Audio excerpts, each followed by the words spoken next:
ये आकाशवाणी गोरखपुर है। अब आप वेद प्रकाश पाठक से क्षेत्रीय समाचार सुनिए। कोविड मरीजों की संख्या फिर से बढ़ रही है। श्रोताओं से अपील है कि कोई भी कोताही न बरतें, सुरक्षा के सभी उपायों का पालन करें और 45 वर्ष से अधिक आयु के सभी लोग निसंकोच टीका लगवाएं। सुरक्षित रहें और 3 आसान उपायों का पालन करें। मास्क पहनें, 2 गज दूरी है जरूरी, सुरक्षित दूरी बनाए रखें, हाथ और मुंह साफ रखें। और अब समाचार। केंद्रीय स्वास्थ्य और परिवार कल्याण मंत्री डॉक्टर हर्षवर्धन ने कोविड महामारी का असर कम करने के लिए वैक्सीन की समान रूप से उपलब्धता पर बल दिया है। उन्होंने वैश्विक समुदाय से दुनिया भर में सभी को तेजी से वैक्सीन लगाने के उद्देश्य से इसके अनुसंधान, विकास और विनिर्माण में सहयोग करने का अनुरोध किया है। डॉक्टर हर्षवर्धन ने सबके लिए एक वैक्सीन विषय पर आर्थिक और सामाजिक परिषद की मंत्री स्तरीय विशेष बैठक को संबोधित करते हुए कहा कि वैश्विक समुदाय के समक्ष दवाओं की पहुंच, सामर्थ्य, उपलब्धता और वितरण की चुनौती है।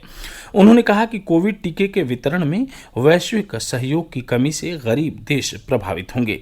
डॉक्टर हर्षवर्धन ने सभी देशों के बीच बेहतर तालमेल और सहयोग का अनुरोध करते हुए कहा कि कोरोना वायरस के नए स्ट्रेन विकसित होकर फैल रहे हैं। देश में कोविड-19 चुनौतियों से निपटने के लिए किए गए प्रयासों की चर्चा करते हुए स्वास्थ्य मंत्री ने कहा कि भारत महामारी से लड़ाई में वैश्विक स्तर पर अग्रणी पंक्ति में है। उन्होंने कहा कि 2 टीकों के आपात उपयोग की अनुमति दी गई है और 20 टीकों पर विचार चल रहा है। उन्होंने कहा कि सरकार अपने नागरिकों को टीका उपलब्ध कराने के लिए प्रतिबद्ध है। प्रदेश में दिन प्रतिदिन कोविड रोगियों की बढ़ती संख्या को देखते हुए राज्य सरकार ने अस्पतालों को निरंतर ऑक्सीजन की आपूर्ति करने के लिए 10 ऑक्सीजन संयंत्र लगाने का निर्णय लिया है। दूसरी तरफ हिंदुस्तान एरोनॉटिक्स लिमिटेड लखनऊ के कोविड अस्पतालों में सभी कोविड सुविधा उपलब्ध कराने के लिए राज्य प्रशासन की मदद कर रहा है। मुख्यमंत्री योगी आदित्यनाथ ने कहा कि राज्य सरकार कोविड अस्पतालों में सभी चिकित्सा सुविधा उपलब्ध कराने के लिए प्रयास कर रही है। राज्य सरकार ने खाद्य सुरक्षा और औषधि विभाग को विभिन्न अस्पतालों में ऑक्सीजन आपूर्ति की निगरानी करने को कहा है।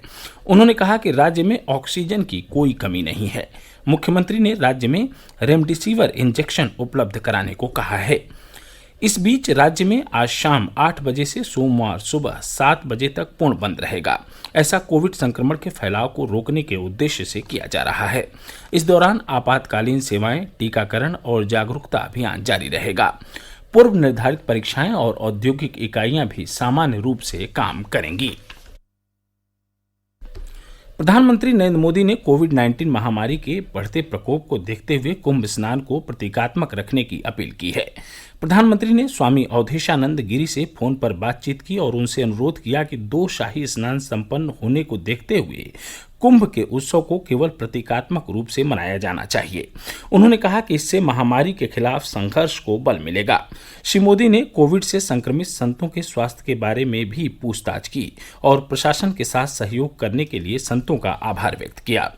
इस बीच महामंडलेश्वर स्वामी अवधेशानंद गिरी ने लोगों से अपील की है कि वे कोविड दिशा निर्देशों का पालन करें और बड़ी संख्या में कुंभ स्नान के लिए न आएं। उन्होंने कहा कि वे प्रधानमंत्री की अपील का सम्मान करते हैं। विंध्याचल स्थित श्री विंध्य पंडा समाज तथा नगर विधायक पंडित रत्नाकर मिश्र के साथ हुई बैठक में निर्णय लिया गया कि आज रात्रि में लॉकडाउन लगने के पश्चात मां विंध्यवासिनी मंदिर आम दर्शनार्थियों के लिए बंद कर दिया जाएगा। वर्तमान में चल रहे नवरात्र मेले को रद्द करने तथा कोरोना संक्रमण को रोकने के लिए एक आवश्यक बैठक संपन्न हुई, जिसमें पंडा समाज एवं नगर विधायक ने मिलकर निर्णय लिया कि नवरात्र के 9वीं तिथि तक मां का सिर्फ श्रृंगार पूजन करने के लिए मंदिर का कपाट खोला जाएगा। साथ ही साथ नवरात्र मेले में आने वाले दर्शनार्थियों को सूचित किया जाता है कि वे दर्शन पूजन करने के लिए विंध्याचल न आवें, क्योंकि मंदिर का कपाट सभी के लिए बंद कर दिया गया है।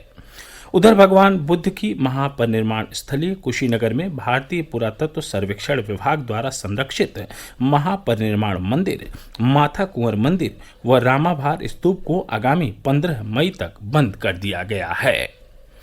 आज पूर्व प्रधानमंत्री चंद्रशेखर की जयंती है। बलिया जिले में स्थित उनके मूर्ति पर कोविड नियमों के तहत लोगों द्वारा माल्यार्पण किया गया और सादगीपूर्ण उनकी जयंती मनाई गई। प्रधानमंत्री नरेंद्र मोदी ने पूर्व प्रधानमंत्री चंद्रशेखर की जयंती पर उन्हें श्रद्धांजलि दी है। श्री मोदी ने कहा कि दिवंगत नेता की सादगी और सामाजिक सशक्तिकरण की प्रतिबद्धता के लिए सभी पार्टी के लोग उनका सम्मान करते थे। इसी के साथ क्षेत्रीय समाचारों का बुलेटिन यहीं संपन्न हुआ। नमस्कार।